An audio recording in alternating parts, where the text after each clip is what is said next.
Such an abundance of sugar maple trees on the property. I thought that would be great to market our own Century homemade maple syrup. We're going to drill a 1.5-inch hole into the bark of the tree at a slight angle. And we're going to go 1.5 inches into the tree so this won't.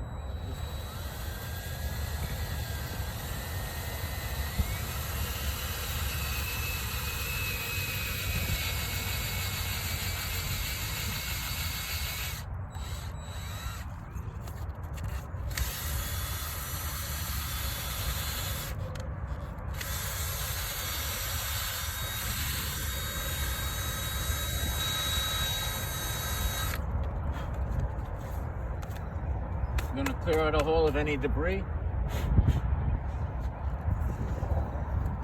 And then we're going to tap our tap.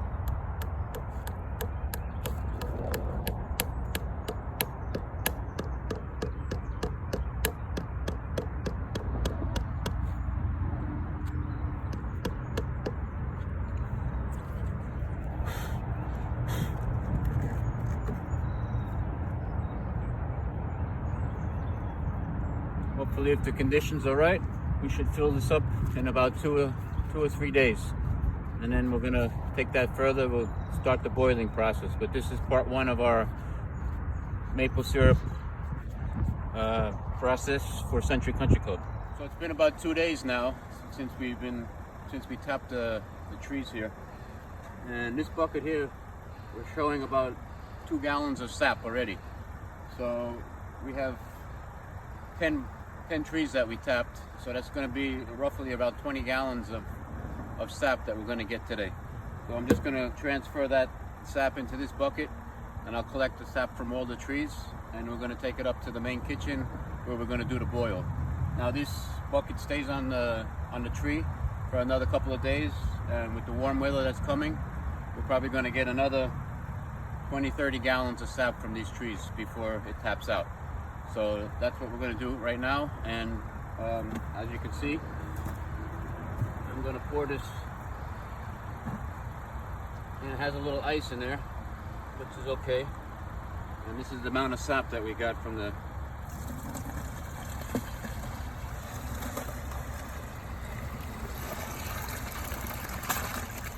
as you can see, that's a good amount of sap from one tree, so we're going to get a good yield out of all these trees here. And like I say, we'll take it back upstairs, and that's it for today. So as I presumed, we got just under 20 gallons of sap from the 10 trees. Here we have our tilt skillet.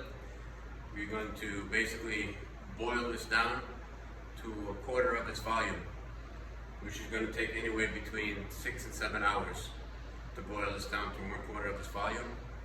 After it's boiled down to its 1/4 of its volume, we're going to transfer it to another pot, and we're going to finish the cooking process upstairs, which has to, out of this 20 gallons, we're going to get 2 quarts of finished product of maple syrup.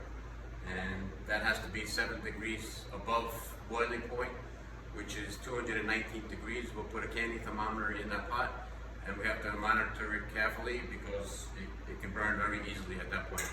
But let's start this process first. What we've done, we've taken the sap, and we've strained it through a fine mesh cheesecloth. Make sure there's no impurities in there. I'm just going to turn this on high, let it boil, and walk away. The good thing here, we have a very good fan. You can't do this in your house because this is going to make a lot of steam, and you get sticky, and your walls will start to stick and everything. But here we have an industrial exhaust fan, so it's perfect for this. Normally this would be done outdoors on a wood fire up in Vermont. They have these big evaporators, but Century, we're fortunate enough to have this piece of machinery here.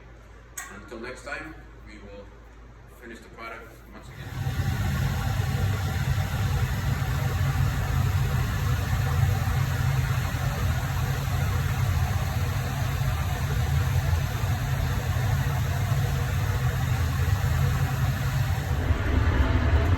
So now we have boiled down the sap to about 1 gallon, and I've taken it out of the big braising kettle, and I put it in this pot, stainless steel pot on our stove, with a candy thermometer. I'm going to cook this now to 219 degrees. Let it boil. And at this point, we have to be very careful because it's very easy to burn the syrup at this point. So this is what the product looks like, and once it boils here, I will show you again the finished product. Our finished product, we have reached a temperature of 219 degrees. I've pulled up the fire, I've turned up the fire, and this is our finished product. I'm going to let it cool down now for a couple of hours, and then I will strain it 3 times through cheesecloth and into a sterilized mason jar. And here we have our final product, exactly 2 quarts. 20 gallons of sap boiled down to 2 quarts of pure Century maple syrup. Can't wait to taste.